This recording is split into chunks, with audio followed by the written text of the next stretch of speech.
একটি সময়ের কথা, একটি সুন্দর বনে এক প্রবল সিংহ বাস করত। সে ছিল অত্যন্ত শক্তিশালী এবং শক্তি নিয়ে গর্বিত ছিল। প্রতিদিন সিংহ গর্জন করত, যা সমস্ত প্রাণীকে ভয় দেখাতো।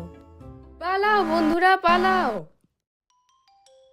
ও না, আমাকে একটি পরিকল্পনা করতেই হবে, কিন্তু কিভাবে? সিংহ অনেক শক্তিশালী, কিন্তু হয়তো আমি তাকে বোকা বানাতে পারবো। চিন্তা করো না বন্ধুরা, আমি একটি পরিকল্পনা নিয়েছি। আমি সিংহের কাছে যাব। আবার তুমি? ছোট্ট খরগোশ, কি চাও? বড় সিংহ, বনে আরেকটি সিংহ আছে। আরেকটা সিংহ? সে বলে সে নাকি তোমার চেয়ে শক্তিশালী। সে কোথায়? আমি তাকে শিক্ষা দেব। সেই সিংহ এই কুয়োর মধ্যে বাস করে। হা, হা, হা। আমি তাকে উল্টো হয়ে হারাতে পারবো। ওমা, তো আমার প্রতিচ্ছবি।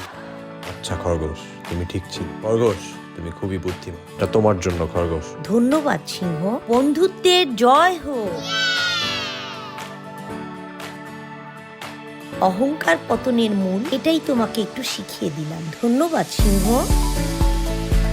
ধন্যবাদ বন্ধুরা। আমাদের ভিডিওটি পছন্দ হলে অবশ্যই লাইক, শেয়ার এবং সাবস্ক্রাইব করুন।